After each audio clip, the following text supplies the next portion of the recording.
시청자 여러분 안녕하십니까? 뉴스와이드 1부 시작합니다.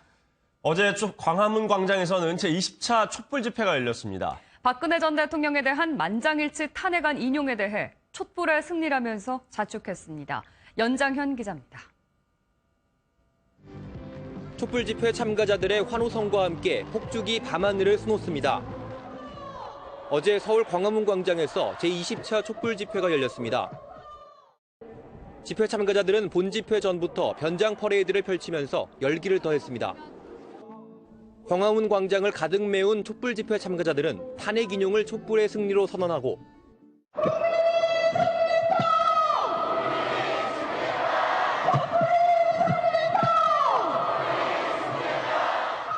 박 전 대통령 구속수사와 황교안 대통령 권한대행의 퇴진 등을 촉구했습니다.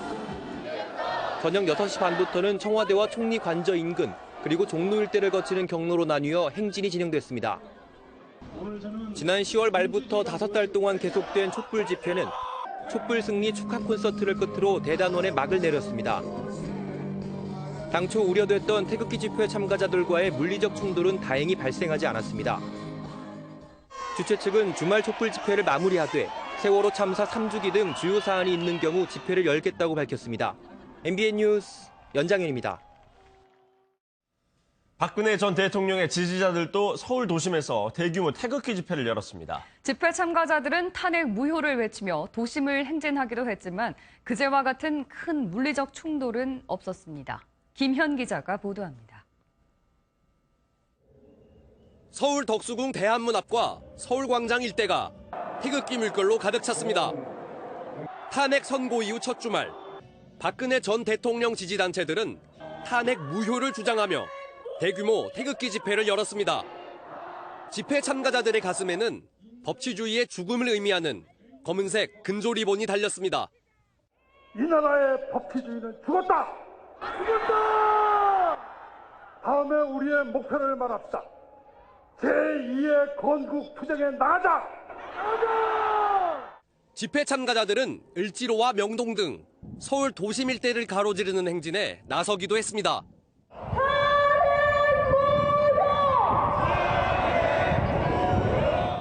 주최 측은 탄핵 무효를 위한 국민저항본부를 발족하고 헌재의 탄핵 결정에 불복하는 국민서명운동에 나서기로 했습니다. 어제 집회에서는 일부 집회 참가자들이 휘발유와 소화기를 뿌리며 경찰과 마찰을 빚기도 했지만 큰 충돌 없이 마무리됐습니다. MBN 뉴스 김현입니다. 어제 태극기 집회에는 박근혜 전 대통령의 여동생인 박근영 씨도 참석했습니다. 박근영 씨는 헌재 대통령 파면 결정을 강력하게 비난하면서 언니가 정치적인 타살을 당했다고 주장했습니다. 심우영 기자입니다.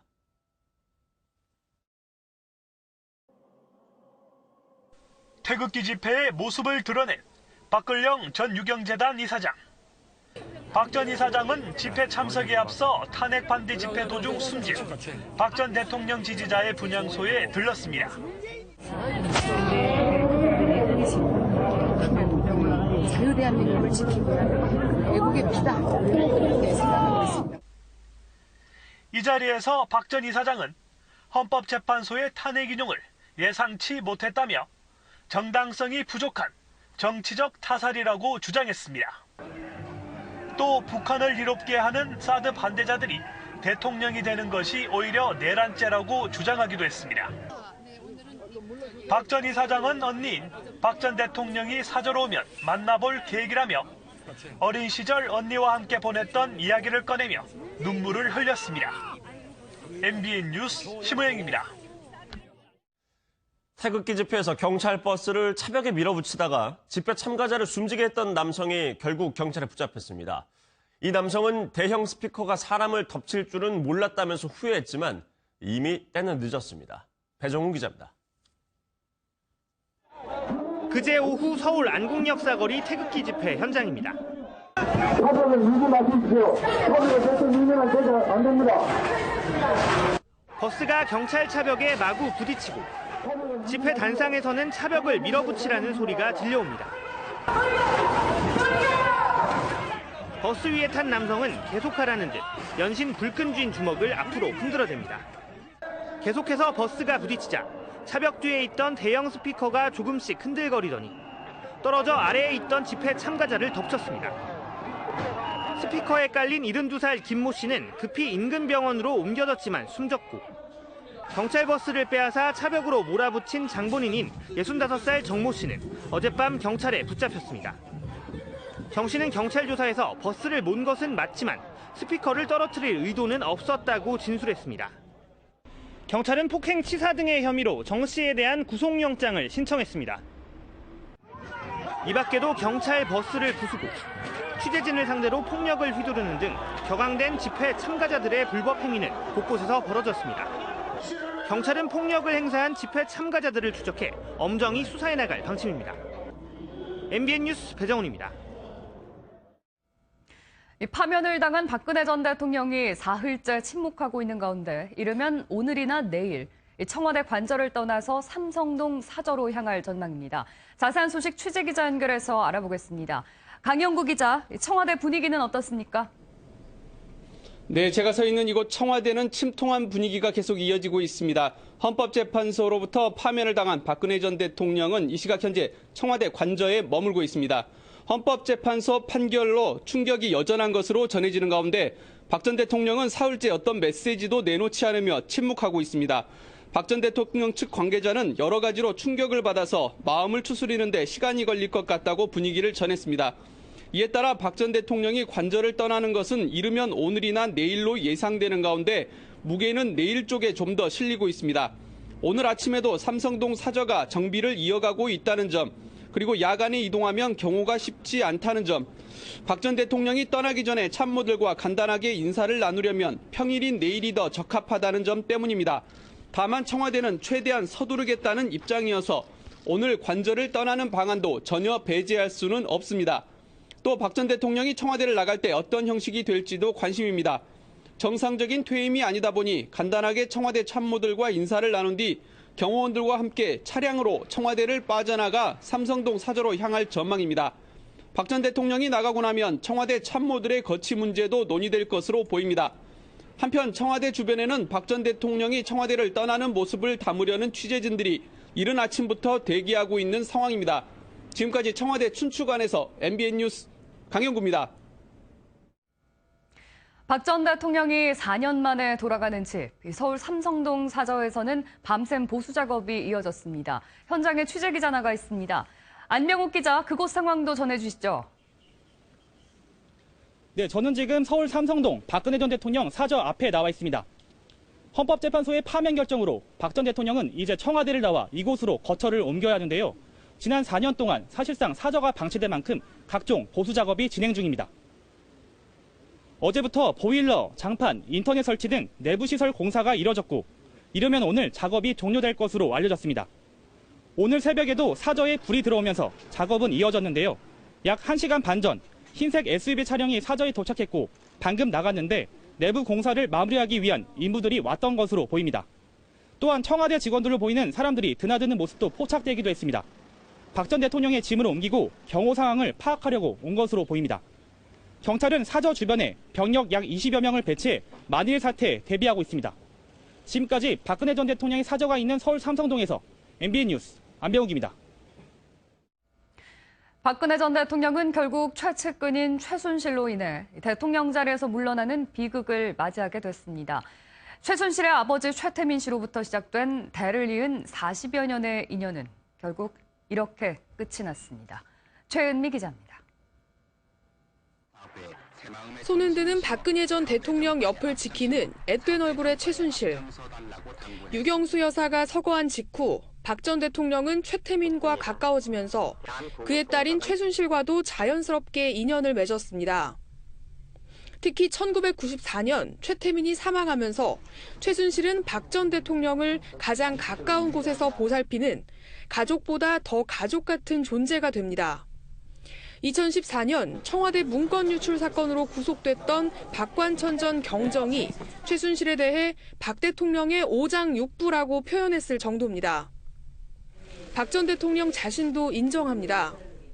최순실 씨는 과거 제가 어려움을 겪을 때 도와준 인연으로 지난 대선 때 주로 연설이나 홍보 등의 분야에서 그러나 오랜 기간 이어왔던 깊은 인연은 비선실세 국정농단 의혹으로 번지며 악연이 됐습니다.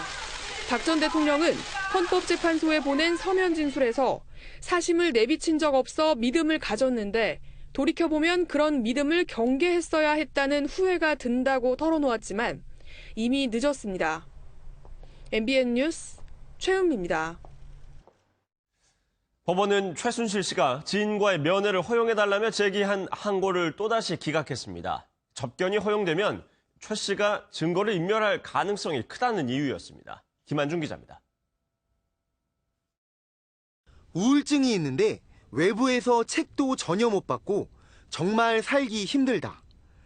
최순실 씨가 지난달 20일 재판에서 발언권을 얻어한 말입니다. 변호인 외에는 아무도 만나지 못하는 자신의 상황을 한탄한 겁니다. 실제로 최 씨는 지난해 10월 31일 밤 검찰에 긴급 체포된 이후부터 서울구치소에 수감됐는데 넉 달이 넘는 시간 동안 가족과 지인을 만나지 못하고 있습니다. 혐의를 줄곧 부인하고 있는 최 씨가 접견으로 온 지인 등을 통해 증거를 인멸하거나 중요한 사항을 말하는 것을 막기 위해 법원이 접견 금지 조치를 내렸기 때문입니다. 최 씨 측은 이런 조치가 인권을 본질적으로 침해하는 제약이라며 접견을 허용해달라고 요청했지만 법원은 1심에 이어 2심에서도 이를 받아들이지 않았습니다. 기존의 이유 외에 최 씨와 공범으로 지목된 박근혜 전 대통령이 파면되면서 검찰 수사를 피할 수 없게 된 상황도 고려된 것으로 보입니다. 이에 따라 최 씨는 지금처럼 변호인의 다른 사람과 만남이 허용되지 않고 책과 같은 서류도 반입할 수 없습니다. 하지만 최 씨는 포기하지 않고 대법원에 다시 항고하겠다고 밝혔습니다. MBN 뉴스 김한준입니다. 헌법재판소는 최순실 씨의 국정개입 허용과 대통령 권한 남용이 헌법을 위반했다면서 대통령 파면 결정을 내렸습니다. 하지만 관심을 모았던 대통령의 뇌물죄 의혹에 대해서는 판단을 내리지 않았는데요. 왜 그랬을까요? 그 이유를 노태현 기자가 짚어봤습니다. 피청구인의 행위는 최서원의 이익을 위해 대통령의 지위와 권한을 남용한 것으로서 헌법재판소는 최순실 씨의 국정 개입을 허용하고 권한을 남용한 박 전 대통령의 행위가 파면에 이를 정도라고 판단했습니다. 청와대 기밀 문건을 외부로 유출하도록 지시하고 묵인했으며 최 씨의 광고회사에 특혜를 주도록 한 것 등이 이에 해당합니다. 대통령도 헌법이나 법률을 위반하면 탄핵을 당할 수 있다는 법의 평등의 원칙을 선언한 거고, 헌재는 앞에서 거론된 탄핵 사유가 인정된 만큼 뇌물죄 등 형사법 위반 부분은 판단하지 않았습니다. 따라서 미르, K스포츠 재단 설립 과정에서의 대기업 강제 모금과 삼성그룹 경영권 승계를 도와준 것 등이 강요죄나 뇌물죄에 해당하는지는 여전히 검찰의 숙제로 남았습니다. 5가지 탄핵 사유 가운데 하나만 해당하더라도 파면이 가능하기 때문에 앞으로 발생할 수 있는 시비 가능성을 차단한 것이라는 해석이 나옵니다. MBN 뉴스 노태환입니다. 헌법재판소의 탄핵 인용 결정에 따라서 검찰은 박근혜 전 대통령에 대한 소환 시점을 고민하고 있습니다. 당장 조사할 수도 있지만 빨라진 대선 일정이 변수가 될 것으로 보입니다. 이혁근 기자입니다. 헌법재판소는 박근혜 전 대통령이 수사기관의 조사를 받지 않는 등 헌법 수호 의지가 없다고 봤습니다. 대국민 담화에서 진상규명에 최대한 협조하겠다고 했으나 정작 검찰과 특별검사의 조사에 응하지 않았고, 탄핵이 되면서 사실상 정답지를 받은 검찰이 대통령 수사 속도를 놓고 고민에 빠졌습니다. 헌법상 불소추 특권이 적용되지 않기 때문에 법적으로는 당장 다음 주에라도 박 전 대통령을 불러 조사할 수 있습니다. 하지만 조만간 대선이 치러지는 만큼 선거 중립성 논란 등을 고려해 수사 속도를 조절할 것이란 전망이 우세합니다. 롯데나 SK 등 대기업의 뇌물 공여 수사도 박 전 대통령과 연관돼 있어 당장 수사에 착수할 가능성이 적습니다. 따라서 검찰은 대선 전국과 상관이 없으면서 상대적으로 부담이 덜한 우병우 수사에 집중할 것으로 보입니다. 박영수 특검이 우 전 수석에 대한 영장을 다시 청구하면 무조건 발부될 것이라고 말한 점도 영향을 끼칠 것이란 해석입니다. 그렇다고 대통령 수사에 손 놓고 있을 수만은 없는 만큼 박 전 대통령에 대해 출국 금지 조치와 통신 기록 조회 등 증거 확보 수사에 집중할 것이란 전망이 나옵니다. MBN 뉴스 이혁근입니다. 박근혜 전 대통령을 파면한다는 탄핵 심판 주문을 들었을 때 소름이 끼쳤다는 분들이 많이 계시는데요. 이 나지막하면서도 단호했던 목소리의 주인공이자 유일한 여성 재판관으로 역사적인 탄핵 심판을 이끌었던 이정미 헌법재판소장 권한대행이 내일 퇴임합니다. 박호근 기자입니다. 피청구인 대통령 박근혜를 파면한다. 조금 떨리는 듯한 목소리의 이 주문이 대한민국 정치 역사를 바꿔놓았습니다. 헌정사상 처음으로 현직 대통령을 파면시킨 탄핵 심판의 주역 이정미 헌법재판소장 권한대행이 내일 퇴임합니다. 재판관 8명 중 제일 어리고 사법연수원 기수도 늦지만 단호하면서도 부드러운 리더십으로 탄핵 심판을 이끌었습니다. 조용하고 차분한 성격인 이 대행은 판사 시절 많이 알려진 편은 아니었지만 사회적 약자의 편에서 판결을 내려왔다는 평가를 받았습니다. 2011년 3월 이용훈 당시 대법원장의 지명으로 헌법재판관이 되었는데 두 번째 여성 재판관으로 주목받을 만했지만 언론에 거의 노출되지 않았습니다. 재판관 8명 중 유일한 여성인 이 대행은 지난 1월 박한철 전 헌재소장의 퇴임으로 좌장 역할을 맡은 뒤 출퇴근길에 카메라 플래시를 받았습니다. 지난 10일 선거 당일 깜빡 잊고 헤어롤 2개를 머리에 꽂은 채 출근해 더 유명해졌습니다. 내일 열릴 퇴임식에서 이 대행은 국론 통합을 강조할 것으로 보입니다. 이 권한대행이 퇴임하면 김희수 재판관이 당분간 7인 체제의 헌법재판소를 이끕니다. MBN 뉴스 박호근입니다. 문재인 전 더불어민주당 대표가 탄핵 직후 팽목항을 찾은 데 이어서 어제는 광주를 방문했습니다.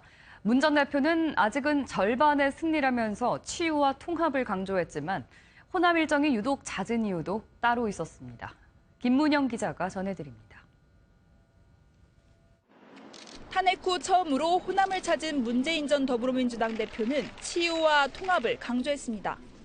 그러나 아직은 절반의 승리입니다. 지금까지 국민들 상처, 분열, 갈등 이제 치유하고 마음들을 함께 모아야 한다고 생각합니다. 호남부터 방문한 것은 경선을 대비한 것으로 분석됩니다. 민주당의 첫 번째 경선이 호남에서 이뤄지기 때문입니다. 또한 호남 홀대론에 따른 이른바 반문정서를 달래 확실한 승기를 잡겠다는 포석도 깔렸습니다. 대연정론을 주장해온 안희정 충남지사는 탄핵 불복 시민들을 자극하지 않기 위해 공식 일정 없이 관사에 머물렀습니다. 이재명 성남시장은 지지율 상승에 바탕이 된 촛불 집회를 다시 찾아 힘을 실어줬습니다. 대한민국 법에 따라서 일반 모든 국민들과 동일하게 죄의 대가를 치러야 하고 구속될 사유가 해당이 된다면 당연히 구속해서 엄벌해야 합니다. 진보 진영의 지지를 받는 문 전 대표, 중도 보수층의 지지를 함께 받는 안 지사, 촛불광장에서 바람을 일으킨 이 시장 등 탄핵 이후 첫 주말부터 각 후보들은 자신만의 방법으로 경선 준비에 나서는 모습입니다. MBN 뉴스 김문영입니다. 이런 가운데 문재인 더불어민주당 전 대표가 뉴욕타임즈와 처음으로 인터뷰를 가졌습니다. 공식적인 미국 방문이 한 번도 없었던 문 전 대표는 이번 인터뷰를 통해 미국 지도부와 미 지식인층을 향해 미국에 아니오라고 말할 수 있어야 한다고 강조했습니다. 강호영 기자가 보도합니다. 뉴욕타임스가 한국의 대통령 탄핵으로 진보 진영의 재집권이 가능해졌다라는 제목으로 문 전 대표와의 인터뷰를 전했습니다. 신문은 문 전 대표를 진보 진영의 대선 주자로 소개하고 그가 한국의 보수 진영과 미국의 대북 강경책에 회의적이라고 소개했습니다. 문 전 대표는 인터뷰에서 미국을 친구로 거론하면서도 미국에 아니오라고 말할 수 있어야 한다라고 주장했습니다. 사드 배치에 대해서는 왜 서둘러 추진했는지 이해할 수 없다면서 사드 배치를 기정사실로 만들어 대선 국면에서 정치적 이슈로 활용하려는 목적으로 보인다고 비판했습니다. 문 전 대표는 또 지난 10년간 보수 정권과 미국이 대북 제재를 통해 북한의 핵무기 프로그램을 중단시키지 못했다고 지적했습니다. 문 전 대표의 뉴욕타임즈와의 인터뷰는 미국 지도부와 지식인층에 전하는 유력 대권주자로서의 첫 번째 발언이라 그 의미가 큽니다. 자유한국당과 바른정당은 문 전 대표의 인터뷰에 대해 지금은 북한과 중국에 노라고 말해야 할 때라면서 또다시 남남 갈등을 유발하는 편가르기식 발언이라고 비난했습니다. MBN 뉴스 강호영입니다. 한편 더불어민주당을 탈당한 김종인 전 대표의 행보에 정치권에 관심이 쏠리고 있습니다. 바른정당 대선 주자인 유승민 의원과 남경필 경기지사를 만난 김 전 대표가 이번에는 자유한국당 지도부와 접촉에 나섰습니다. 자연스럽게 개헌과 반문재인 연대 가능성이 나왔습니다. 이동석 기자입니다. 더불어민주당과 결별 선언을 한 김종인 전 대표가 이번엔 자유한국당 임명진 비상대책위원장을 만났습니다. 바른정당 대선 주자를 잇따라 만난 김 전 대표가 탈당 후 범보수 진영을 상대로 개헌연대를 추진하며 광폭 행보를 보이고 있는 겁니다. 개헌이야 뭐 그분 계속해서 개헌 주장하시는 분이고 뭐 저도 여기 비상대책위원장 오기 전에도 개헌 운동을 열심히 하지 않았습니까 제가. 특히 이 자리엔 남경필 경기지사와 가까운 윤여준 전 환경부 장관도 참석한 것으로 전해지며 개헌연대를 넘은 반문연대 가능성까지 제기됐습니다.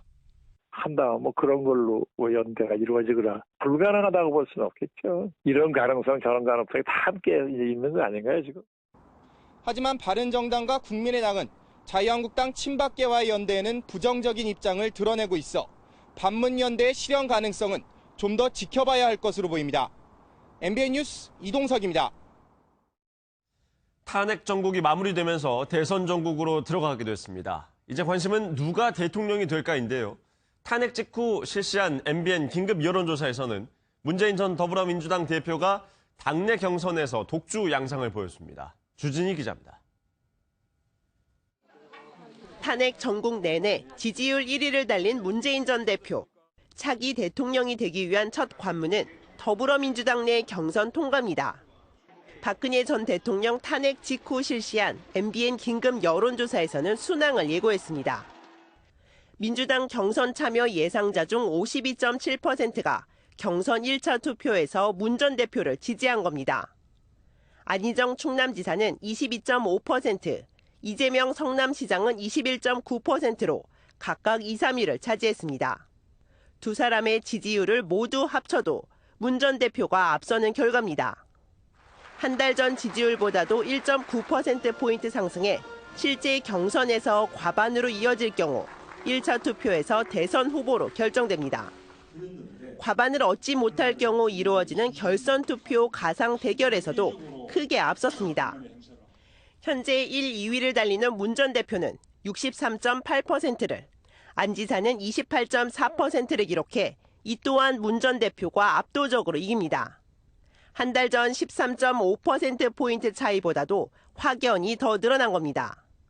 상대적으로 부동층에 해당하는 중도층이 안희정 지사에서 문재인 전 대표로 이동한 결과로 분석됩니다. MBN 뉴스 주유진입니다. 그렇다면 김종인 전 민주당 대표를 중심으로 한 제3지대 후보 단일화에 대해서는 국민들은 어떻게 생각하고 있을까요? 김 전 대표가 노리는 이 결집, 중도층에서조차도 부정적인 의견이 더 높은 것으로 나타났습니다. 원중희 기자입니다.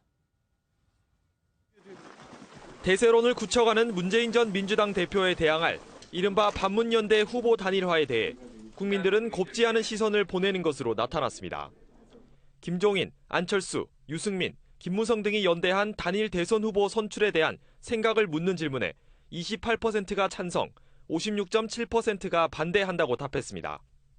특히 반대 의견 내에서도 반대하는 편이라는 의견이 23.7%, 매우 반대 의견이 33%로 거부감이 상당한 것으로 나타났습니다.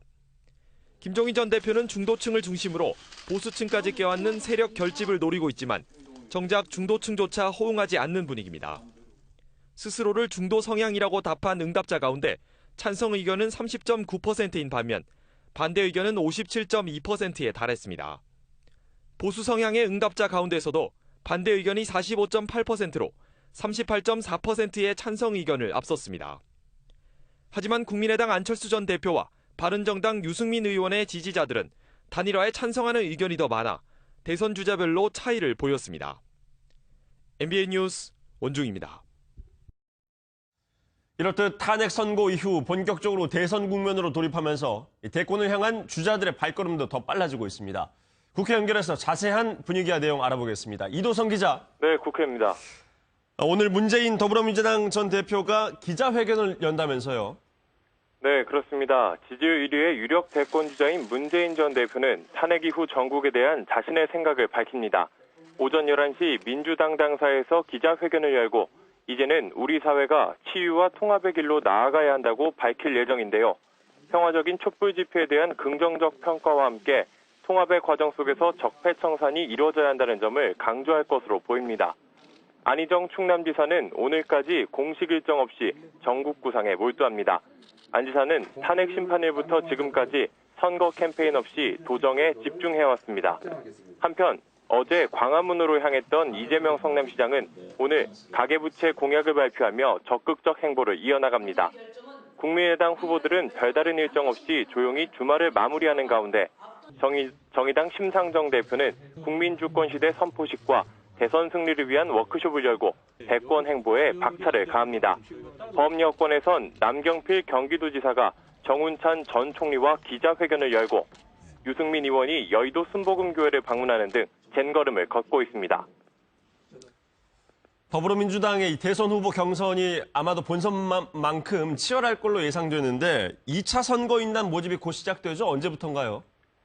네, 민주당은 잠시 후 오전 10시부터 오는 21일 저녁 6시까지 열흘 동안 2차 선거인단을 모집합니다. 경선이 본선이라는 말이 나올 정도로 치열한 상황에서 얼마나 많은 선거인단이 추가로 합류할지 관심이 쏠리는데요. 앞서 지난달 15일부터 3주가량 진행된 1차 모집에서는 163만여 명이 모였습니다. 양승조 민주당 중앙선관위 부위원장이 최소 220만 명은 넘을 것이라고 예상한 가운데 어떤 결과가 나올지도 주목됩니다. 지금까지 국회에서 MBN 뉴스 이도성입니다. 김용덕 중앙선거관리위원장이 대국민당을 통해서 엄정하고 공정한 선거관리를 선언하면서 조기 대선 레이스의 시작을 알렸습니다. 이번 대선은 탄핵 전부터 이어진 문재인 대세론이 굳어질지 관심사가 옮겨지면서 대선판이 출렁일지 예측이 엇갈리고 있는데요. 본격화한 장미 대선의 관전 포인트를 안보람 기자가 보도합니다. 무엇보다 관심은 사실상 본선이라는 말이 나오는 더불어민주당 경선입니다. 문재인 전 대표는 준비된 대통령이라는 점을 강조하며 무난히 승기를 잡는 시나리오를 그리고 있지만 2위 주자들의 뒤집기 시도도 만만치 않을 것으로 보입니다. 안희정 충남지사 측은 쏟아지는 비난 속에서도 꿋꿋하게 지켜온 대연정이 탄핵 이후 제대로 빛을 발할 것으로 기대하고 있습니다. 5천만의 대통령을 외치며 통합을 강조한다는 계획입니다. 반면 이재명 성남시장은 적폐청산 등 개혁을 강조하며 확실한 내 편의 지지를 끌어올려 경선의 벽을 넘겠다는 전략입니다. 김종인 민주당 전 대표를 중심으로 중도 보수 단일 후보가 탄생할지도 관심입니다. 국민의당과 바른정당은 물론 민주당 비문과 자유한국당 비박 일부가 참여해 개헌을 매개로 통합을 이룬다는 시나리오입니다. 문재인을 지지하지 않는 절반의 유권자를 흡수한다면 판을 흔들 또 하나의 변수가 될 수 있습니다. 그야말로 예측할 수 없는 돌발 변수는 대선 후보자나 측근의 말실수입니다. 정동영 의원은 17대 대선에서 노인 비하 발언으로 된서리를 맞았고 초박빙이던 2014년 서울시장 선거에선 아들이 SNS에 남긴 국민 폄하글이 정몽준 전 의원에게 악재가 됐습니다. MBN 뉴스 안보라입니다. 다음 소식입니다. 북한이 6차 핵실험을 할 준비를 마쳤으며 그 폭발력은 5차 때의 14배에 이를 것이라는 북한 전문 매체 38로스의 분석이 나왔습니다. 만약 이 전망대로 핵실험이 진행되면 사상 최대 규모입니다. 황재헌 기자가 보도합니다. 최근 북한 풍계리 핵실험장의 모습을 찍은 위성 사진입니다. 38로스는 사진 분석 결과 북쪽 갱도의 입구에서 상당한 규모의 굴착 작업이 벌어지고 있다고 설명했습니다. 우리나라에서 흔히 2번 갱도로 불리는 이 북쪽 갱도는 과거 4차례나 핵실험이 진행됐던 풍계리의 핵심 갱도입니다. 대규모 굴착 작업 때문인지 핵실험장 주변 암석 잔해 무더기가 점점 커지고 있는 모습도 포착됐습니다. 38로스는 북한이 굴착하는 양을 볼 때 다가올 6차 핵실험의 폭발력은 28만 2천 톤 규모가 될 것으로 추산했습니다. 이대로 이루어진다면 지난해 9월 5차 핵실험 때의 추정 폭발력인 2만 톤의 14배에 달하는 사상 최대 규모의 핵실험이 될 것으로 보입니다. 우리 군과 정부도 북한이 언제든지 핵실험을 할 준비가 돼 있다고 보고 풍계리 동향을 예의주시하고 있습니다. 핵실험 준비 동향과 관련해서는 북측은 흥시라도 최고 지도자의 지시만 했으면 언제든지 할 수 있는 준비가 돼 있다고 저희가 보고 있습니다. 핵실험 날짜는 105주년 김일성 생일인 4월 15일과 85주년 인민군 창건일인 4월 25일 즈음이 될 가능성이 큰 것으로 전문가들은 보고 있습니다. MBN 뉴스 황재현입니다. 말레이시아 경찰이 김정남 피살 사건 한 달여 만인 그제 김정남의 신원을 공식 확인했다고 밝혔죠. 경찰은 명확한 증거를 내놓지 않았는데 김정남 얼굴에 점 21개가 중요한 근거라는 현지 보도가 나왔습니다. 추성남 기자입니다. 김정남 피살 사건 한 달여 만에 시신의 신원이 김정남이라고 밝힌 말레이시아 경찰. Confirming that the body which earlier on known as Kim Chol has been confirmed to be Kim Jong-nam. 하지만 신원 확인 방법과 가족의 DNA 검사 여부는 언급하지 않았는데 말레이시아 현지 언론이 김정남 얼굴의 점 21개가 결정적인 근거가 됐다는 보도를 내놨습니다. 현지 법의학 전문가들이 시신 얼굴에 난 점의 개수와 위치를 김정남의 공식 사진과 대조했다는 겁니다. 김정남은 왼쪽 눈 주변과 입술 오른쪽 등에 총 21개의 점이 있는데 시신 얼굴에 난 점의 위치와 형태가 거의 일치한 것으로 전해졌습니다. 통상적으로 점은 신원 파악의 2차 증거로 사용되지만 점이 난 위치가 다수 일치해 확정적인 증거가 된 것으로 알려졌습니다. 하지만 김정남의 공식 사진을 어떻게 입수했는지는 확인되지 않았습니다. 한편 말레이시아 당국은 시신을 인수할 가족이 나오지 않으면 타국으로 반출하지 않고 국내에 매장할 계획인 것으로 알려졌습니다. MBN 뉴스 추성남입니다. 중국 여행사들이 오는 15일부터 한국 여행 업무를 중단할 거라는 관측에 대해서 중국 정부는 그동안 부인을 해왔었는데요.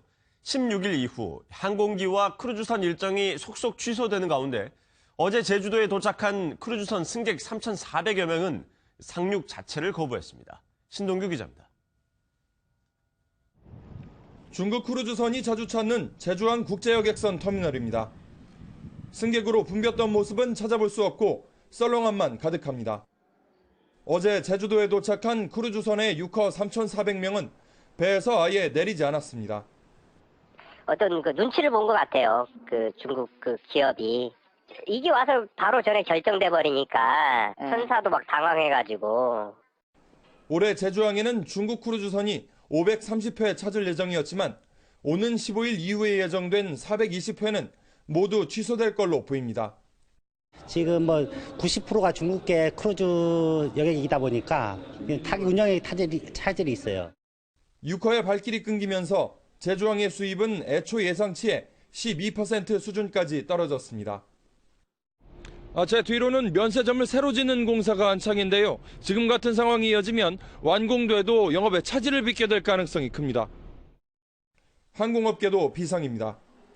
당장 유커들의 대한항공과 아시아나항공을 통한 항공편 예약이 지난해와 비교해 10%가량 떨어졌습니다. 16일부터 사실상 유커 관광절벽이 시작될 거란 우려 속에 이에 대한 대비책 마련이 시급해 보입니다. MBN 뉴스 신동규입니다. 관광 거부에 이어서 사드 반대를 외치는 중국 초등학생들까지 등장했습니다. 어린 아이들에게 세뇌 교육을 하는 게 아니냐는 논란이 커지고 있습니다. 이병주 기자입니다. 중국의 한 초등학교. 한자리에 모인 어린이들이 주먹진 손을 내지르며 일사불란하게 움직입니다. 앳된 목소리로 쏟아내는 말은 모두 정치적인 구호들입니다.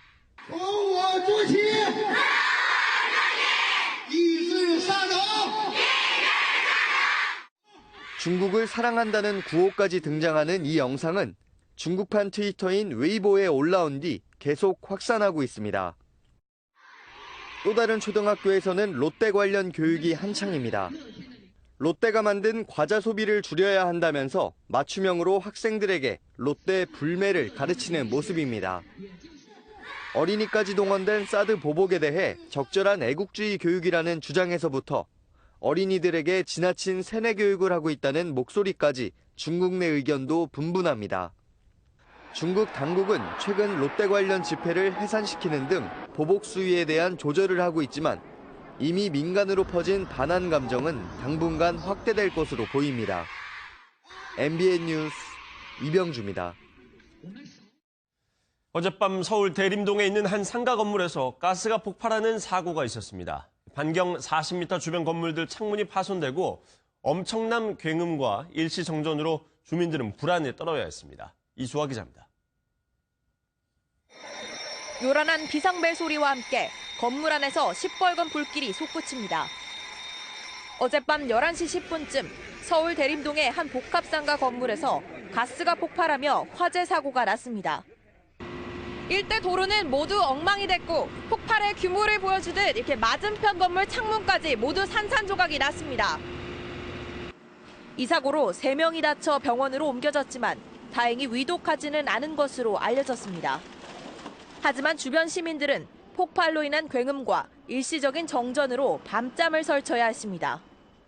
걷는 게 불이 한번 딱 꺼졌다가 켜지면서 아주 굉음이 들리는데 몇 사람들이 전부 다 그냥 여기 나를 위로 서갖고 전부 다 전쟁 나는 사람들 마냥 난리예요. 경찰과 소방당국은 주변 CCTV 등을 토대로 1층 목재 판매소에 있던 부탄가스 난로에서 폭발이 시작된 것으로 보고 있습니다. 내부를 1차 감식을 하니까 거기에 현재 부탄가스 난로 5kg짜리가 있는데 그게 정확한 그 폭발 원인들은 더 감식이 필요합니다. 불은 3시간 40분 만인 오전 2시 20분에야 완전히 진압됐습니다. MBN 뉴스 이수아입니다. 심야 시간 버스 안에서 여성 승객을 성추행한 40대 남성이 신고를 받고 출동한 경찰을 피해서 한 5층 건물 옥상으로 도망쳤습니다. 가까이 오면 뛰어내리겠다고 위협하던 이 남성. 무려 10시간을 넘게 버틴 끝에야 결국 경찰에 붙잡혔습니다. 윤길환 기자가 보도합니다. 새벽 시간 경기도 김포의 한 신축 건물 공사장. 한 남성이 5층 난간에 아슬아슬 매달려 있습니다. 소방관들이 사고에 대비해 에어매트를 깔아보지만 철제 파이프를 탄 남성은 이리저리 계속 움직입니다.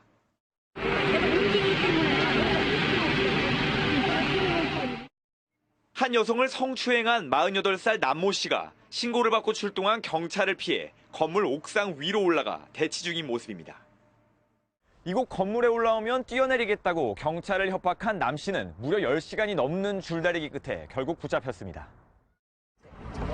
거기서 계속 서로 얘기를 하다가 서로 이제 시경이하고 아줌마 잡고 왔다 갔다 하다가 계속 그 시간까지 있었으니까 결국은 이제 서로 지금 팍 붙어버렸다고 하더라고요.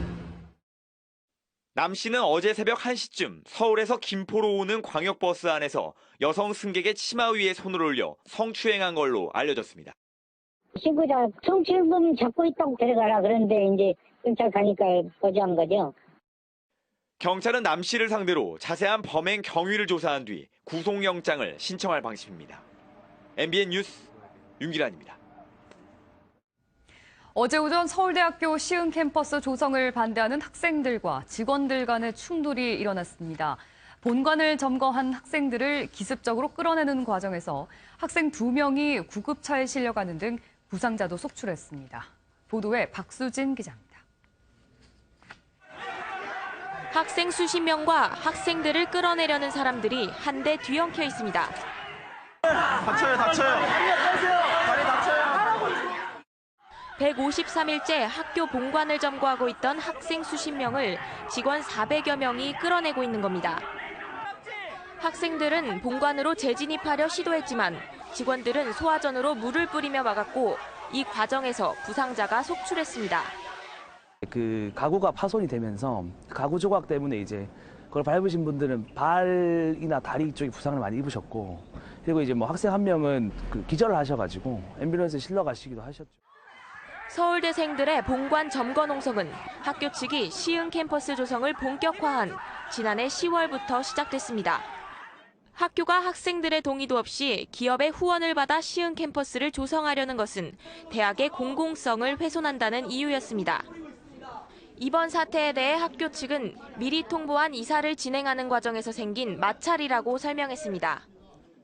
이사를 한다고 저희가 학생들한테 통보를 오래전에 했고요.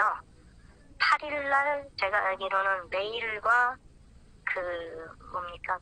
문자 또 학생들한테 다 통보를 했고, 150일이 넘게 계속되어 온 갈등이 최고점을 찍으며 학교 측과 학생 측의 갈등은 한동안 계속될 것으로 보입니다. MBN 뉴스 박수진입니다. 헌정사상 최초의 대통령 탄핵 인용이 음원 순위에도 영향을 주고 있습니다. 10년 전의 노래가 다시 인기를 끌고 있는데요. 이동훈 기자가 보도합니다.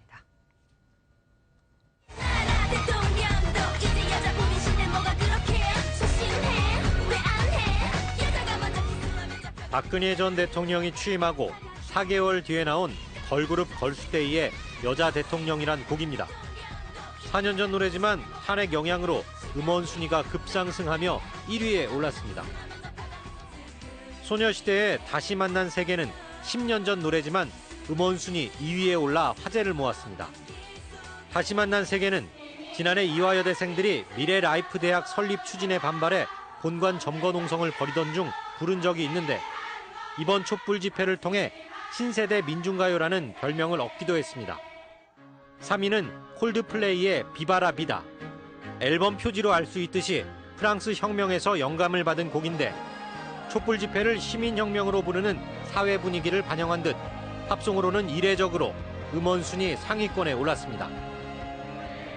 분노한 민중의 노래로 불리는 뮤지컬 레미제라블의 노래도 다시 주목받는 등 탄핵 여파가 음원 순위에도 영향을 주고 있습니다. MBN 뉴스 이동훈입니다. 국내 정치권 현안에 대해서 두 분의 원로 모시고 자세히 얘기 나눠보겠습니다. 이진곤 경희대 교수 그리고 고영신 한양대 교수 함께 나와 계십니다. 어서 오십시오. 네, 안녕하세요. 오늘은 대통령 탄핵 이야기 그리고 이 탄핵이 정치권 특히 차기 대선에 미칠 영향에 대해서 좀 얘기를 나눠보겠습니다. 사흘 전이죠. 금요일에 이제 탄핵 심판 생방송으로 아마 두 분 모두 보셨을 텐데 지금 3일 시간이 지났는데 아직까지 전 대통령이죠. 박근혜 전 대통령이 별다른 입장 발표를 하지 않고 있어요. 지금 무슨 생각을 하고 있을까요? 저는 왜 지금까지 입장을 발표하지 않고 있으실까? 좀 제 개인적으로는 유감스러운 생각을 갖고 있습니다.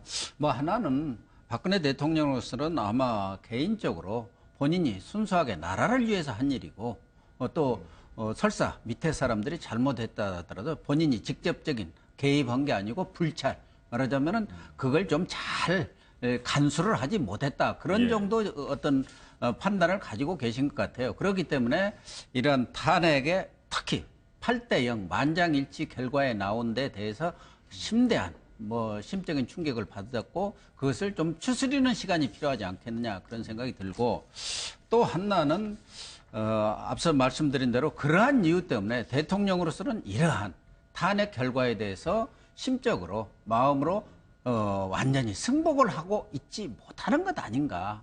꼭 불복까지는 아니라 할지라도 흔쾌히 그걸 받아들일 준비가 아직 되어 있지 않기 때문에 누가 생각하더라도 당연히 탄핵 그 결과가 나왔으면 청와대를 떠날 거고 그 떠나면서 본인이 그 헌재 마지막 그 최종 변론에 냈던 것처럼 이런 분열과 갈등을 치유할 수 있고 그러한 것에 대해서 최대한 노력을 하겠다는 그런 말씀처럼 국민들한테 승복하고 또 앞으로 우리 나라를 위해서 좀 화합하고 통합해달라 그런 메시지가 나오지 않겠느냐는 이런 생각들을 했습니다만 아직까지는 그런 메시지가 안 나오고 있습니다. 그래서 뭐 조만간 뭐 청와대를 떠난다고 하니까 떠나면서 어떤 메시지가 나올까가 사실은 궁금합니다. 예, 고 교수님 말씀대로라면 일단 아직은 박 전 대통령이 승복이 안 돼서 별다른 입장 발표를 하지 않고 있을 것 같다라는 말씀이신데 이 교수님은 어떻게 보고 있습니까? 아마 박근혜 대통령, 우리 국민 모두가 그렇지만 우리 헌정사상 최초의 일이거든요. 그러니까 국민 모두가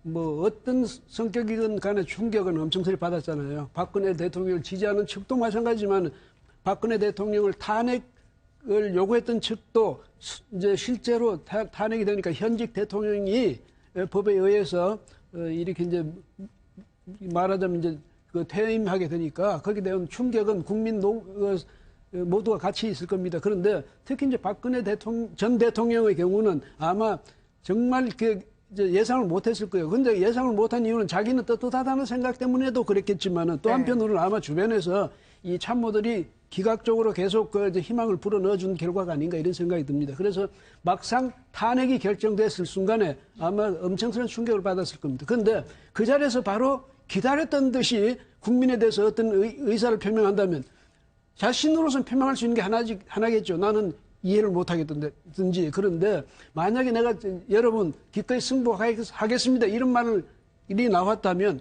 아니 저 사람 이미 그 점을 각오하고 있었잖아. 이렇게 되는 거 아니에요. 그래서 아마 그렇게는 할 수 없었을 거고 그다음에 또 그럼 하루쯤 지나서라도 이제 마음을 정리해서 했어야 될 것 아니냐. 이렇게 이제 말할 수도 있겠지만은 또 한편으로는 곧 나가야 된단 말이죠. 청와대에서. 그럼 떠날 때 또 뭔가 이야기를 해야 되잖아요. 그래서 아마 충분히 이 준비를 해가지고 나갈 때 이제 청와대를 떠나면서 자신의 이제 소회도 밝혀야 되고 이 탄핵 심판에 대한 자신의 입장도 밝혀야 될 거고 그다음에서 국민에 대해서 지금 고 교수도 말씀하셨지만 뭔가 이제 국민에 대해서 그 뭐 자신이 그 어떻게 했든 그거하고는 상관없이 대통령으로서 있으면서 여하튼 이런 사태에 이런 데 대해서는 국민한테 유감이라든지 사과의 뜻도 또 표명해야 되니까 아마 그 점에서 국민들은 특히 이제 탄핵을 요구했던 측에서는 왜 빨리 사과 안 하느냐 이러겠지만은 아마 대통령으로서 그런 측면이 있을 거고요.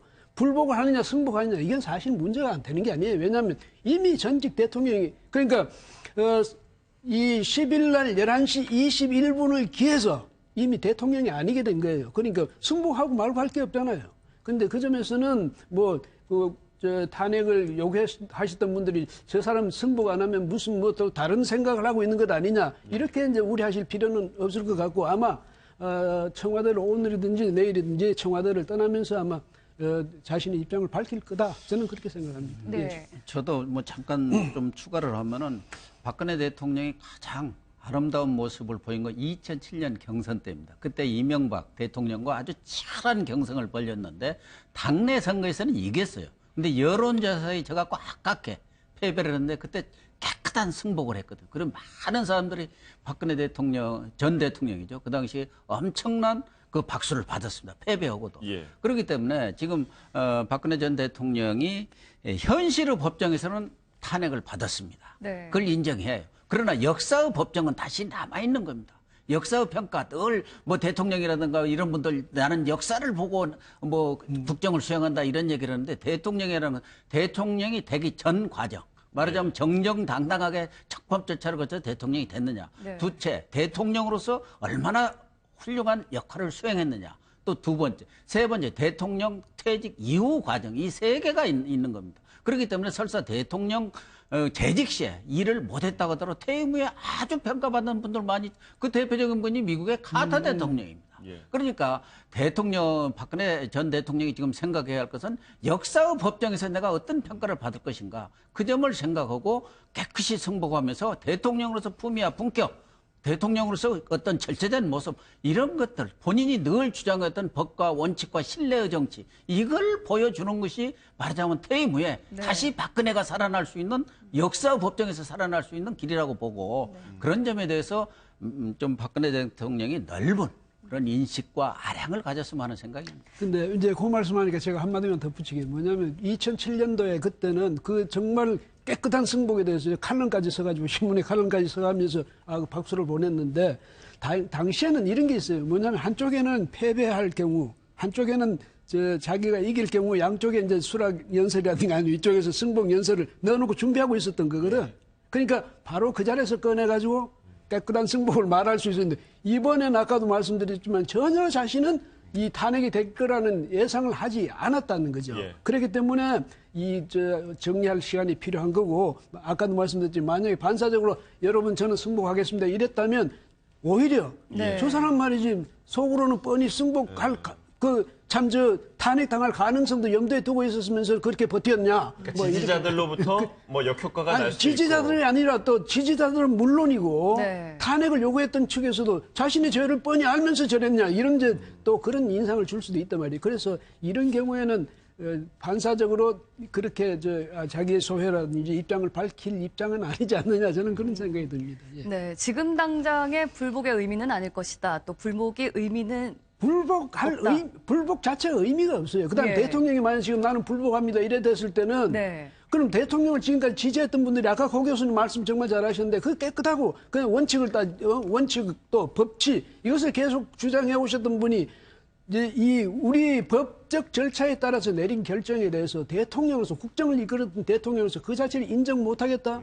이렇게 되면 오히려 지지자들로부터 그 신뢰도 잃는 게 되니까 참 고 교수님 말씀처럼 이제 훗날에 내가 어떤 사람이 될 것, 내가 다시 거듭 태어날 수 있는 사람이 될 것인지 정치적으로 그걸 생각한다면 오늘은 내 자신의 어떤 입장, 어떤 태도를 취해야 할 것인지는 아마 그렇게 해서 결정이 되지 않을까 이런 생각이 듭니다. 그런데 일각에서는 지금 태극기 집회 탄핵을 반대하던 쪽에서는 불복의 움직임도 있단 말이에요. 여기에 대해서 박근혜 대통령이 지금 침묵을 이어가고 있는 건 반대 측 입장을 좀 힘을 실어주고 있는 것이 아닌가, 좀 침묵을 하면서 은근히 동의를 하고 있는 것이 아닌가 이런 얘기도 나오고 있는데 그런 오해를 받기에 아주 십상이죠. 대통령이 그런 오해를 받아서는 안 됩니다. 그렇기 때문에 더 빨리 세 가지를 얘기했지만 대통령은 대통령 되는 과정에서도 국정원 대선 개입이라는 아주 불명예가 있었습니다. 그리고 당시 국정원장이 사법 처리를 받았어요. 그 문제로. 지금 재직 과정에서 탄핵을 받았습니다. 그러면 퇴임 후에 그 여론 결과가 어떻게 나왔습니까? 그동안 여론조사 결과 그게 100%는 맞지 않는다고 하더라도 본인이 전혀 이 탄핵이 이루어지리라는 것을 예상을 못했다? 애들입니까? 바보입니까? 그렇게 생각하는 사람 아무도 없었을 거예요. 왜? 여론조사 결과는 한결같이 8대2 정도의 여론조사 결과가 나왔고 박근혜 대통령에 대한 전 대통령에 대한 지지도는 5, 6%를 넘은 적이 없습니다. 그러면 이 부분에 있어서는 명백히 탄핵의 결과가 나오리라는 것을 예상하고 그에 따라서 본인도 어떠한 대응을 해야 할 건가에 대해서 나름대로 탄핵의 결과가 나왔을 때 인용의 결과, 기각의 결과가 나왔을 때에 대한 대비를 해야 하는 거예요. 우리가 대통령이 아니라 우리 개인이 살아가는 데 대해서도 최악의 경우가 나왔을 때, 최선의 결과가 나왔을 때 어떤 중대한 어떤 일들을 앞두고 있을 때는 그걸 다 고려하면서 대비를 하고 있지 않습니까? 일반 평범한 사인들도. 그런데 대통령이 아무런 대비를 안 하고 나는 100% 기각될 거야. 이런 생각을 하고 아무런 대비를 안 했다? 그것 자체가 대통령으로서 자격이 없는 것이고 설사 본인이 그렇게 대비를 안 했다고 하더라도 예를 들면 그동안에도 늘 받아온 게 지난 이 탄핵의 가장 핵심 어떤 그 원인이 됐다 한다면은 뭔 원인은 바로 4.13 총선입니다. 4.13 총선 때 이항구 그 공천위원장을 앞세워서 누가 보더라도 합리적이지 않은 그런 공천들을 했고 그 공천을 뭐라고 평가를 했습니까? 대통령이 퇴임 이후에 정치적 영향력을 행사하기 위해서 저런 무리한 공천을 한다는 것이 모든 국민들이 다 평가를 하고 있었던 거고 그것이 여소야대를 이뤘고 그래서 지금 탄핵까지 온 겁니다. 결과적으로 보면은 그 원인을 따지면은 그러한 결과를 빚었기 때문에 지금 퇴임 후에도 어떤 정치적 영향력을 생각한다. 또 자기들의 태극기 집회에 나오신 분들의 그런 힘을 모아갖고 내가 앞으로 뭔가 뒤집기를 해야지. 그건 천만의 말씀입니다. 우리 정치사에도 많은 대통령이 퇴임 이후를 정치적 영향을 꿈꾸면서 무슨 사전에 무슨 이런저런 했지만 한 번도 성공한 적이 없고 외국 경우도 마찬가지입니다. 중국의 그 많은 제왕들이 명멸했습니다만 물러나서 무슨 영향력을 행사했던 사람들은 거의 없는 것입니다. 그런 부분에서 마음을 탁 내려놓고 지금 태극기 집회에 나오신 분들도 고맙다. 나를 위해서 그렇게 열심히 해주고 그러나 이제는 그 열정을 이제 또 대선이 이루어지고 대선 과정에 들어가고 또 우리나라는 앞으로 전진해야 하기 때문에 그 나라를 위해서 그 열정들을 쏟아달라고 이렇게 대통령이 이야기하시는 것이 누가 보더라도 합리적이고 본인도 국가와 결혼했다고 했지 않습니까? 국가라는 게 뭡니까? 영속하는 거예요.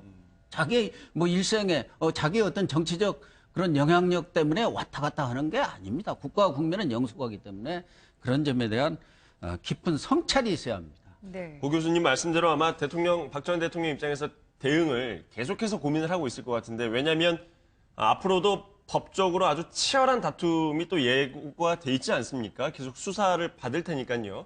근데 여기에서 제가 고 교수님 말씀에 만약 또 다른 입장을 말씀드리자면 이 여론조사가 그 80%가 나왔을 수 있어요. 근데 여론조사 그때 당시에 그 여론의 동향에 따라서 대통령의 지위라든지 이것이 좌우된다면 이것은 사실 대의민주정치 원칙하고는 다른 거예요. 원리하고는. 대의민주정치라는 게 다른 말로 하면 숙고민주주의라는 얘기예요. 과거의 직접 민주정치하고 다른 이유가 국민의 대의원을 통해서 일정 기간의 정기적인 선거를 통해서 임기를 보장하면서 정치를 하거나 어떤 결정을 내릴 때 아주 숙고해서 그렇게 하자는 그런 의미인데 그때 여론에 따라서 만약에 대통령 자격이 없다 그러니까 그때 물러나야 된다 이러면 임기제가 의미가 없고 정기적인 선거제가 의미가 없는 거예요. 그럼 대의민주정치의 원리 자체가 부인되는 거죠. 네. 그래서 그때 당시에 비난은 받아도 마땅하다고 할 수 있지만은 그것 때문에 대통령직에서 물러날 이유가 된다고 말은 할 수 없는 거고 그 점에서 다시 생각해 봐야 될 것이고 그다음 대통령이 왜 80%나 그렇게 하는데 왜 물러날 그 각오를 안 하고 자기가 옳다고 끝까지 주장했냐 이렇게 말하면 비난할 수 있는 이유는 되지만요. 만약에 대통령이 그랬다면 저 사람 자기 스스로도 그렇게 신뢰하지 못했으면서 끝까지 버텼느냐 이런 국민적인 그 지탄을 받을 수도 있으니까 오히려 제가 생각할 때는 좀 더 생각하고 이렇게 해서 국민에게 자신의 입장을 표명하는 것이 저분은 그래도 끝까지 자기 신뢰는 있었구나 이 점을 인식시키는 것 아니겠습니까? 그러니까 그 점에서는 반사적으로 자기가 뭐 승복한다든지 미안하다든지 이런 것보다는 오히려 더 좀 무게 있는 그러면서 더 진중한 대응이다 이렇게 생각이 듭니다. 아무래도 뭐 검찰 수사를 앞두고 있기 때문에 뭐 대국민 담화라든지 아니면 뭐 인터뷰라든지 한마디에 굉장히 신중해질 수밖에 없는 것 같습니다. 박 전 대통령 입장에서라도요. 어떻게 될까요? 그러면 어떻게든 입장을 발표할 때 이제 수사도 남아있기 때문에 계속해서 본인의 의혹을 일체 부인하는 식으로 나올 가능성이 높을까요? 아니면 일정 부분이라도 좀 헌재의 결과를 인정한다 이렇게 나올 가능성이 높을까요? 고 교수님은 그 부분은 어떻게 예상하십니까? 그에 앞서서 제가 말씀드린 것 중에 하나의 오해가 있다면 무능하니까 지지율이 낮으니까 대통령보다 물러가라고 하는 사람은 아무도 없습니다. 그것은 정치적인 어떤 비난과 판단의 대상인데 지금 박근혜 대통령보다 이야기하는 그 지지율이라든가 여론조사 결과는 그 이전에 이미 탄핵이라는 법적 그런 절차에 들어가 있고 거기에 그것의 탄핵에 대한 지지율이라든가 본인에 대한 여론조사 결과가 이렇게 나왔으면 거기에 대해서 당연히 대비를 하고 어떤 대응책을 세워야 한다는 것이 당연한 인간으로서 해야 할 보통 사람들은 해야 할 그런 어떤 지적가 아니냐 그 얘기지. 무능하니까 뭐 여론조사가 낮으니까 물러가라 한다면 그게 무슨 민주주의입니까? 대의민주주의 아니죠. 지금은 탄핵을 받고 있는 그런 상황 아니겠습니까? 또 하나 방금 말씀하신 대로 뭐 앞으로 이제 검찰로 모든 그 수사가 넘어갔지 않습니까? 특검은 끝났고 거기에 뭐 3만 쪽인가 어마어마한 10만 쪽인가 되는 그런 수사 결과가 넘어갔고 이제 앞으로 검찰에서 해야 할 수사의 핵심은 역시 박근혜 대통령에 대한 수사와 우병우 전 민정수석에 대한 수사가 이루어지리라고 보는 것이고 박근혜 전 대통령의 입장에서는 자기로서 최대한 변호를 하고 자기를 방어할 권리를 갖고 있는 겁니다. 그걸 누가 부인하고 누가 그걸 그래서는 안 된다고 할 수는 없는 것이죠. 다만 적어도 박근혜 전 대통령은 그냥 사인이 아니다 이거예요. 그냥 무슨 잡범이 아닙니다. 전직 대통령입니다. 그러면 전직 대통령에 걸맞게 떳떳하게 당당하게 받으라는 것이죠. 잘못한 것이 있으면 잘못한 것이 있는 대로 본인이 설사 이런 것은 내가 아직 미처 그런 조사 과정이라든가 또 검찰이 수사를 할 경우 구체적인 증거를 가지고 얘기를 할 거란 말이에요. 거기에 대해서 내가 깨닫지를 못했다 했지. 아, 그것이 그렇게 됐느냐? 그건 내가 잘못이라. 이렇게 떳떳하게 받는 모습을 국민들한테 보여달라는 것이다. 이번에 헌재에서의 결정문도 뭐가 있었습니까? 그동안 검찰이라든가 특검 수사를 여러 차례 받겠다고 국민들한테 공언을 한 겁니다. 공언. 그런데 대통령이 그거 공언을 지켰습니까? 그걸 지키지 않은 부분에 대해서 국민의 신뢰 배반이다. 대통령으로서 신뢰 위반이라는 것을 엄하게 지적하고 있습니다. 왜? 대통령은 일반 국민이라든가 그 밑에 있는 보통 공직자하고 다른 위치에 있는 국가 원수이기 때문에 그에 걸맞는 권한과 책임을 가져야 하는데 그런 모습을 보여주지 못했던 것에 대해서 헌재도 상당히 엄한 그런 그 질책을 하고 있는 것 아니겠습니까? 그렇다고 한다면은 검찰도 결국은 국민을 대신해서 검찰이 수사를 하는 것이지 자기들이 무슨 검찰이라는 게 별도 무슨 권한이 있어가지고 그렇게 하는 건 아니지 않습니까? 헌법 체제 내에서 공적 조직으로서 수사를 하고 있기 때문에 한다고 봐야 한다면은 대통령으로서 공정하고 떳떳하게 자기 일을 밝혔으면 좋겠고 기왕이면은 앞으로 메시지를 내신다고 한다면은 국민 전체가 좀 단합하고 통합할 수 있는 길로 나가달라. 뭐 구체적으로 자기의 어떤 뭐 과오라든가 그런 건 뭐 구체적으로 얘기하겠습니까? 그러나 국민들이 보더라도 역시 대통령은 대통령이구나 이런 느낌을 가질 수 있도록 이렇게 메시지를 내주는 것이 본인이 퇴임 이후에도 정말 박근혜가 다시 박근혜 전 대통령이 평가받을 수 있는 그런 계기가 되지 않겠나 그런 생각이죠. 네. 대통령직에서 물러나게 되면서 이제 불소추 특권이 사라지게 됐습니다. 검찰이 부르면 이제 바로 나가야 되는 상황이 됐는데 만약에 박근혜 전 대통령이 검찰 수사에 좀 적극적으로 임하는 모습을 보여줄까요? 어떻게 보십니까? 이제는 어쩔 수 없잖아요. 그런데 불소추, 그 형사 불소추 특권은 대통령 재임 중에만 하나거든. 저분이 지금 만약에 형사적으로 여러 가지 이제 저 혐의를 받고 있잖아요. 네. 그러면 이번에 탄핵 소추를 안 받았으면 다만 그 1년 늦어질 뿐이지. 그때 가면 결국은 저 형사 소추를 받아야 되는 입장입니다. 그래서 그 점에 대해서는 이미 여러 가지 혐의가 제시됐고 검찰에서 그것은 뭐 여러 가지 혐의를 이미 그렇게 했으니까 그걸 기소 안 할 이유도 없고 그래서 아마 이제 다만 그동안에 충분히 검찰 나름대로는 또 특검 나름대로는 박근혜 대통령 그 자기들은 공범이라고 그러잖아요. 예. 거기에 대해서 여러 가지 피의 사실에 대해서 아마 혐의를 많이들 이제 자기들 검찰 나름대로는 그것을 입증할 만한 증거를 충분히 확보했다고 생각할 거예요. 근데 지금 박근혜 대통령에 대한 직접적인 수사가 왜 필요하냐? 이제 본인한테 확인해야죠. 확인하는 그런 과정을 거치지 않으면 역시 또 수사 그 과정이라든지 거기 또 수사 결과에 대해서 말하자면 그 정당성이라든지 이것을 입증하는 데 좀 어려움이 있으니까 대통령을 직접 이제 하는 겁니다. 옛날에 노무현 전 대통령에 대해서도 당연히 이제 수사해가지고 본인을 소환해서 조사하고 하지 않았습니까? 그래서 노무현 전 대통령의 경우를 보더라도 대통령이 결국은 아마 제 생각에도 중앙지검에 나가지 않을 수 없는 그런 상황이 될 것 같습니다. 그런데 다만 이제 문제는 이거죠. 지금 이제 바로 대선 국면에 들어왔거든요. 근데 모든 어떤 후보자든 어떤 정당이든 이런 상황에서 지금 대통령이 직접 그 포토라인에 서고 말이죠.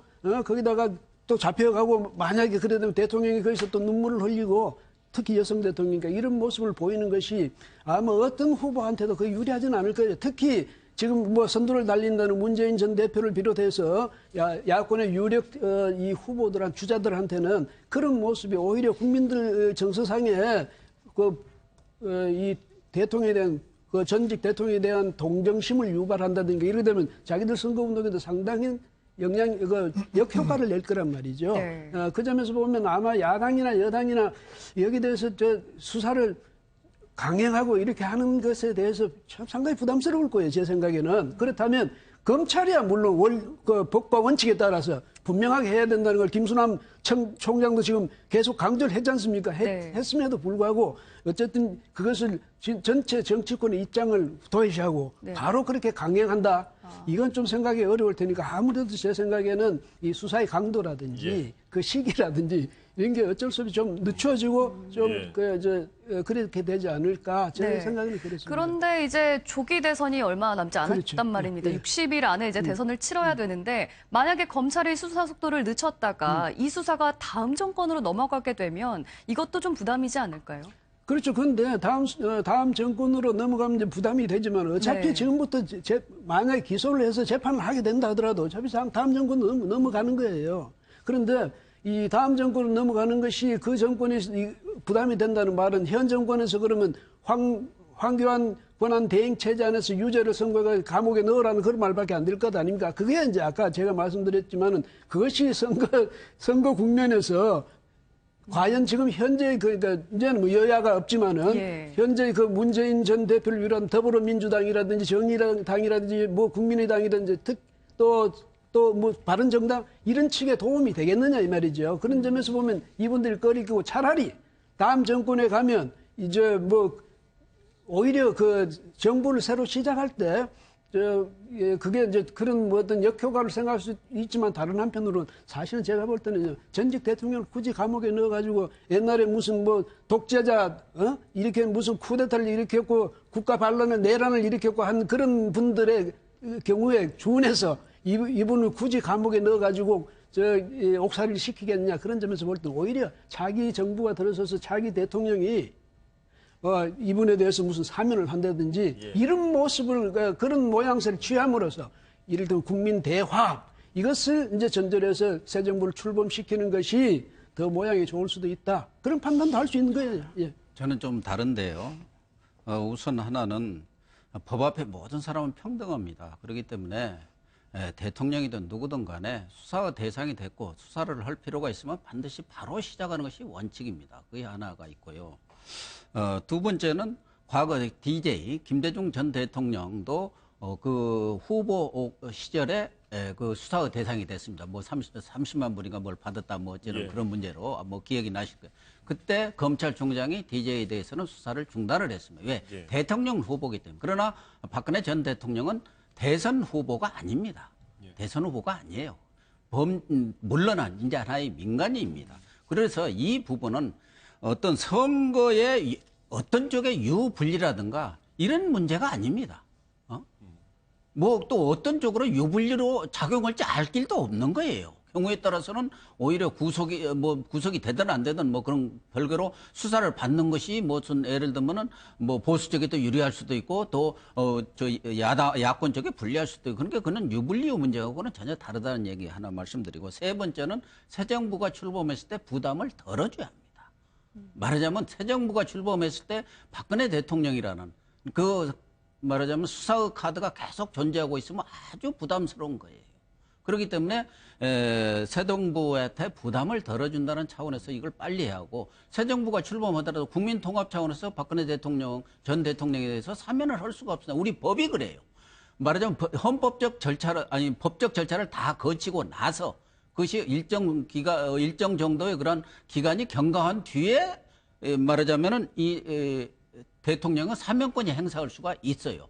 미국 같은 경우는 대통령이 바로 사면을 시킬 수가 있습니다. 그래서 과거 닉슨 사건이 났을 때 뒤에 대통령이 포도였습니까? 바로 대통령이 되면서 사면을 시킬 수가 있어요. 근데 우리의 경우는 사법 절차가 끝나고 뭐 지금 3분의 2인가요? 그렇게 그 기간이 그 어떤 그 판결이 내려진 기간이 경과한 뒤에 이 특사를 할 수가 있기 때문에 대통령이라고 해서 마음대로 할 수가 없어요. 그렇게 된다면은 그런 저런 것을 감안할 때 박근혜 대통령의 수사가 장기화될수록 그에 대한 갈등은 장기화된다고 봐야죠. 지금 탄기국이죠. 탄기국에서는 뭐라고 하고 있습니까? 이거 불복운동하자.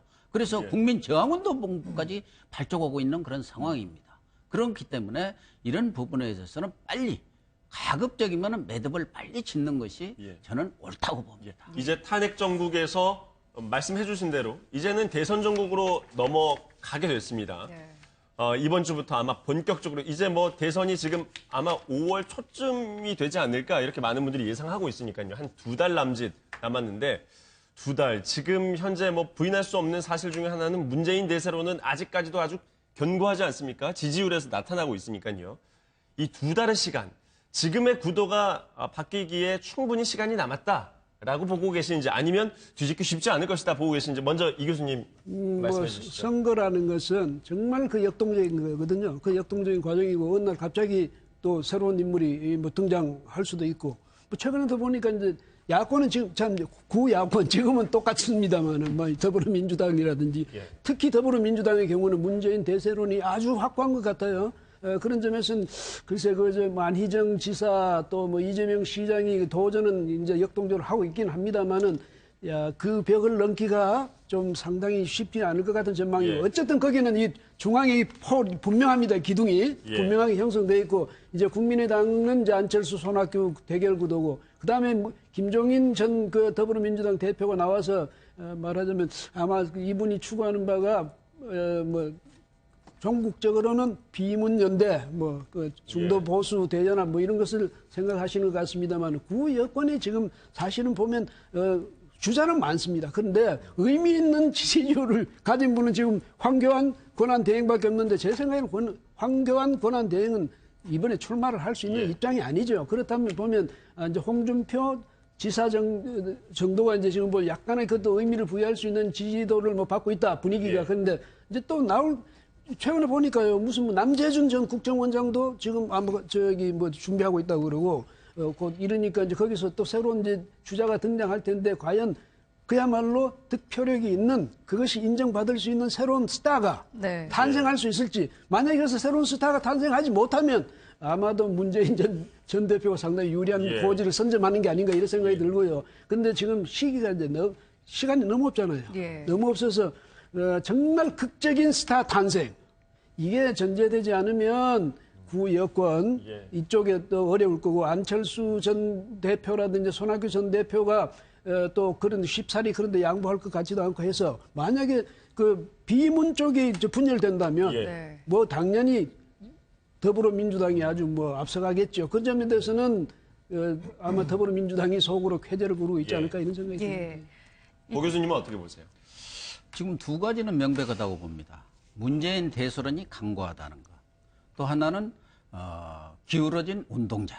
말하자면은 현재의 판세로는 구여권은 야권의 주도권 다툼을 하는 것이지 말하자면 정권을 승계하는 말하자면은 정권을 재창출하는 쪽에는 좀 어려운 것 아니냐. 그 야권의 주도권 다툼이라는 거는 이제 정권이 넘어간 이후에 그 야권을 그렇죠. 말씀하시는 거죠. 그러니까 바른정당이든 지금 한국당이든 그 주도권 다툼을 하는 정도 수준 아니겠느냐.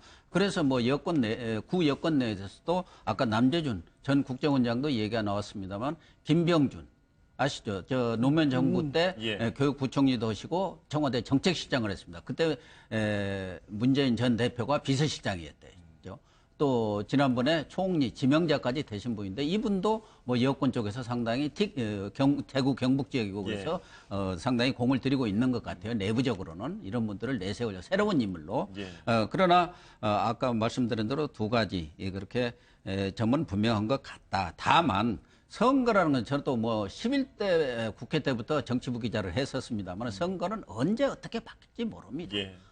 말하자면은 3일 전에 하루 전까지도 바뀌고 돌발 변수라는 게 늘 있습니다. 말 한마디 잘못해갖고 완전히 선거판이 뒤집힌 경우를 우리 수없이 봐왔지 않습니까? 또 하나는 뭐 북한의 핵 어떤 실험이라든가 돌발 변수 그런 가능성도 있는 것이고 그러나 지금까지는 이제 이 탄핵 전까지는 과거 청산이라든가 비리 적폐 청산 이런 것들이 핵심 이슈가 됐기 때문에 문재인 대선론이 강고했지만 이제 국민들은 뭘 판단하겠습니까? 그분 박근혜 대통령 탄핵으로 그 부분에 대해서는 어느 정도 매듭이 져졌고 앞으로 과연 우리나라를 끌고 가는 데 있어서 누가 더 발전을 시킬 것인가? 또 국민 통합을 할 수 있는 능력과 비전을 가진 사람이 누구인가? 이런 부분에 대해서 더 어떤 그 판단의 기준이 달라질 거기 때문에 여론조사 결과 또 지지율의 결과는 많이 바뀔 가능성이 많다. 그렇기 때문에 현 단계에서 2달이라 하면 선거 기간에서는 엄청나게 긴 시간입니다. 과거 예를 들면 미국 대통령 얼마 전에 끝나서 지금 트럼프가 집권하고 있습니다만은 트럼프가 2달 전에 이긴다는 생각한 사람도 없었고 며칠 말하자면 투표 며칠 전까지도 다 힐러리가 이긴다고 그랬어요. 그 유명한 미국의 그 유명한 여론조사 기관도 100% 힐러리가 이긴다겠지만 뒤집혔어요. 그렇기 때문에 지금까지 현재의 수준에서는 문재인 대선이 강고하지만 이 부분은 좀 더 지켜볼 필요가 있다. 그렇게 봅니다. 지금 대선 주자들이 사실 탄핵 선고가 나온 다음에 발언 수위를 좀 낮추고 자제하는 분위기였습니다. 혹시나 갈 곳을 정하지 못한 보수층들을 겨냥해서였을까요? 지금 말이죠. 사실은 여론조사 계속 나오잖아요. 지금 고 교수님 말씀하시지만 정치라는 것은 굉장한 가변성이 전제가 되니까 예. 그런 점도 있지만 또 뭐냐면 응답률을 또 봐야 돼요.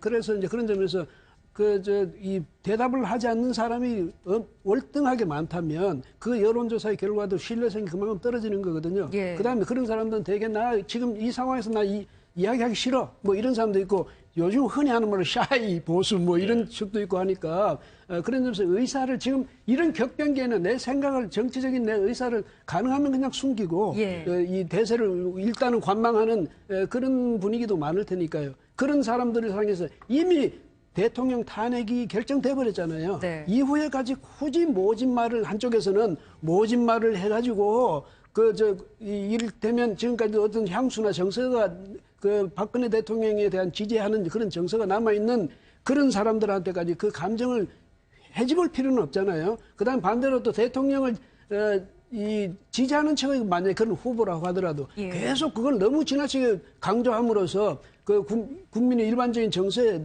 심대하게 반하는 그런 말을 할 필요가 없으니까 이를테면 이제 이미 하나의 고비는 지나갔으니까 지금부터 이제는 모진 말을 하지 말자. 그다음에 정말로 국민 대화합, 통합 이것을 추구하는 진정한 국민의 리더라는 그런 이미지를 심어주기 위해서 애를 쓸 것 아닙니까? 네. 그런 분들이 모진 말이나 하고 이렇게 다니면 저 사람 앞으로 대통령 시켜놓고 큰일 나겠다. 만약에 그런 어떤 우려를 그런 걱정을 국민한테 끼치는 사람이라면 그건 자기 표를 자기가 잃는 게 될 테니까 지금은 아주 이제 보다 좀 점잖게 듬직하게 이렇게 국민을 안심시키는 이제는 이제 갈갈이 찢어진 국민들의 마음을 하나로 모으겠습니다. 뭐 이런 모습을 보여주는 그게 아주 절실히 필요한 때니까요.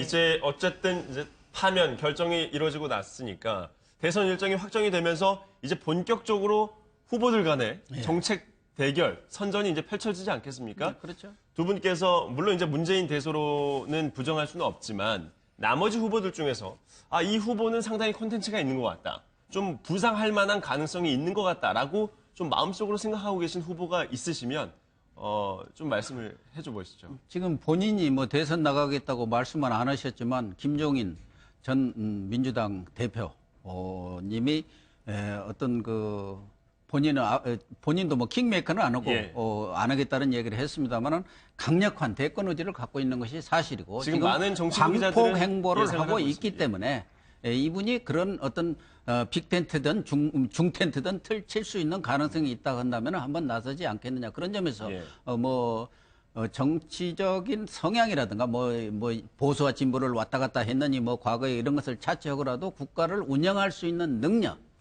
또 경제를 살 수 있는 능력에서는 충분한 어떤 가치를 가지고 있다는 점을 말씀을 저는 개인적으로는 느끼고 또 한 분은 저평가주가 한 분이 있습니다. 손학규 지금 국민의당 들어가시려고 국민주권회의 의장입니다. 사실은 그분은 뭐 인품으로 보나 경험, 경륜 모든 면에서 제가 볼 때는 대통령으로서 아무 손색이 없는 분인데 중요한 것은 국민들의 지지를 받지 못하고 있다는 것이죠.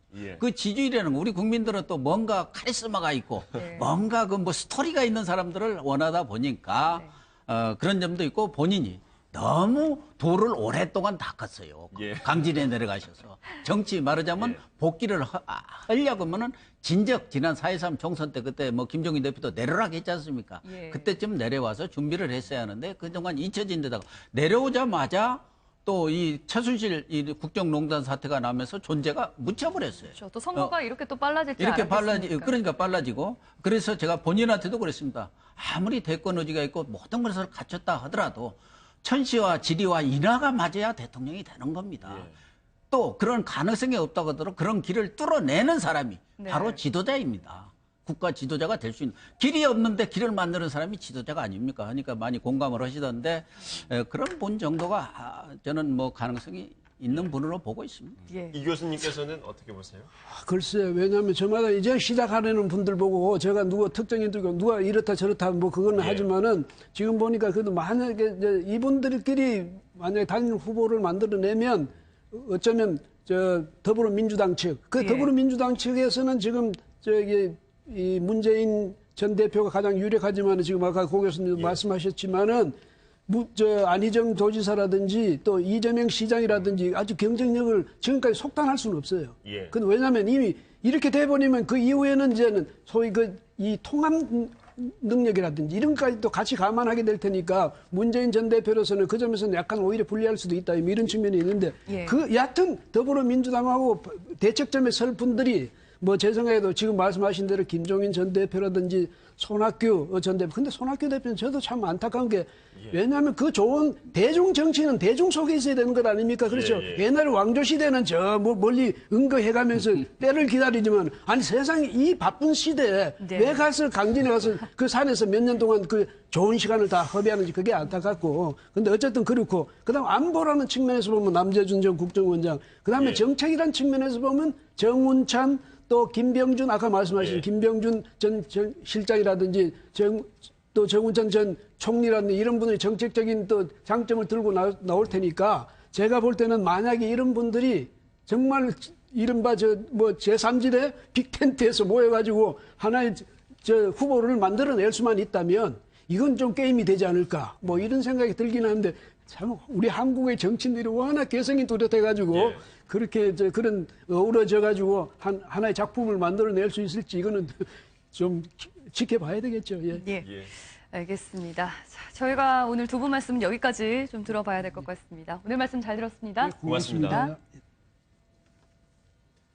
휴일인 오늘 또 어제만큼 포근하겠지만 오후부터는 중부지방 곳곳에 비가 내린다고 합니다. 네, 기상센터 연결해서 자세한 날씨 알아보겠습니다. 조수연 캐스터 전해주시죠. 네, 오늘도 봄 기운이 물씬 느껴지겠습니다. 오늘 아침 서울이 4.4도로 아침 공기도 한결 부드러운데요. 낮에는 서울이 13도로 어제보다는 조금 낮겠지만 평년보다 높아 포근하겠습니다. 하늘빛은 흐리겠습니다. 오후부터 밤사이 수도권과 강원 영서에 봄비가 내리겠는데요. 양은 5mm 안팎으로 많지 않겠습니다. 흐린 하늘에 공기도 뿌옇겠습니다. 대기가 정체되면서 수도권과 강원 영서, 충청과 전북의 미세먼지 농도가 높겠는데요. 그 밖의 지역은 오전까지 일시적으로 농도가 높겠습니다. 현재 중부지방을 중심으로 구름이 많이 껴있고 먼지와 안개가 뒤엉켜 있습니다. 오늘 중부지방 오후에 비가 오는 곳이 있겠고요. 남부지방은 구름이 많은 가운데 대기가 무척 건조하겠습니다. 오늘 낮 최고 기온은 서울이 13도, 청주와 대전 16도, 전주 16도, 대구 18도까지 오르겠습니다. 이번 주는 대체로 온화한 날씨가 이어지겠습니다. 날씨였습니다. 뉴스와이드 마치겠습니다. 함께해 주신 여러분 고맙습니다.